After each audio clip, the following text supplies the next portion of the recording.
all, he was, yes, trying to tighten up his life jacket in hopes that it would help lift him above the water. Then, suddenly, the women's team pulled up in their raft like superheroes descending upon a city under attack. That's when Juliet reached out a hand to a man she had only met a short time earlier, essentially saying, "Come with me if you want to live." As meet cute stories go, we think it's a pretty good one, and it should be noted that the women's team went on to take second place and totally save the men's team's asses. But that's not why we just told it to you. What we learned that day, in no uncertain terms, is that you can't forego the basics. No matter how many times you've gotten away with it, if you're not properly prepared, you may find yourself metaphorically, and perhaps even literally, up a Class 5 creek without a paddle. Built to Move is our life jacket, handed to you with instructions on how to prepare your body for whatever comes its way, be it aging, injury, or just the physical aches and pains that can come from living in this chair-bound, technology-loving, caffeine-fueled world of ours. With this book as your guide, you'll stop throwing out your back when you make the bed. You'll no longer find yourself uncomfortably bent over when you get up from a chair after a long session at your desk. Your shoulders will relax. You'll lose weight and become less susceptible to related diseases like diabetes. Your spine will become more stable, your energy renewed, your mind clear. If you're an athlete or a devoted exerciser, you'll be faster, stronger, and less prone to wrecking a shoulder or a hamstring. Knee aches will fade. What you'll essentially be doing is building yourself one hell of a durable body, and you'll be doing it in some very unexpected ways.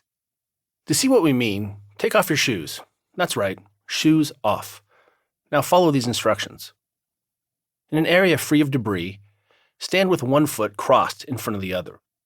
Without holding on to anything, unless you feel very unsteady, bend your knees and lower yourself to the floor until you're sitting in a cross-legged position. Now from the same cross-legged position, lean forward with your hands outstretched in front of you for balance and rise off the floor. If possible, without placing your hands or knees on the floor or using anything else for support. You have now just taken what's called the sit and rise test. So how'd you do? Don't worry if you didn't ace it. There's no public service message on TV telling you that you need to practice getting up and down off the floor. Doctors never mention it. Fitness trainers have other fish to fry.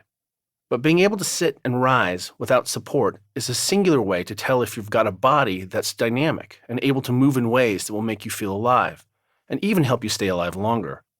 Same goes for hitting all the other usually overlooked benchmarks you'll encounter in this book. The reason we hit you with the sit and rise test so soon, we'll revisit it in full later, is because we wanted to get you thinking about what being able to get up and down off the floor represents. Mobility.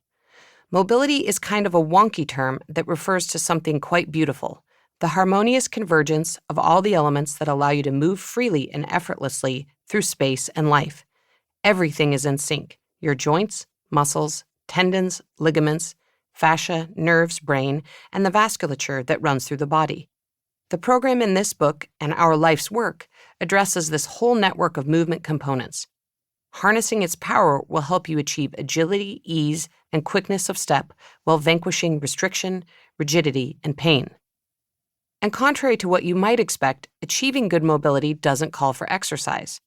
No cardio, no strength training. Instead, it's a series of simple activities that enhance your capacity for free and easy movement, and in doing so also improve all the systems in your body, digestive, circulatory, immune, lymphatic, that are impacted by putting yourself in motion. You use your body's infrastructure so you don't lose your body's infrastructure. Mobility also primes the body for exercise if that's what you want to do, but more important, it primes the body for life. The premise of Built to Move is simple. 10 tests plus 10 physical practices equals 10 ways to make your body work better. It introduces elements of well-being that most people have never heard of before, weaving them into a plan that everyone can accomplish in one form or another.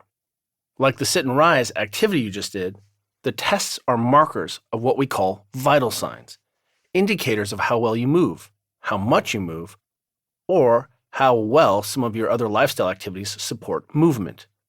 You're about to find out things like whether you can raise your arms overhead without restriction, if you can balance on one leg, how high or low your daily micronutrient intake is, and how many hours of sleep you're getting per night.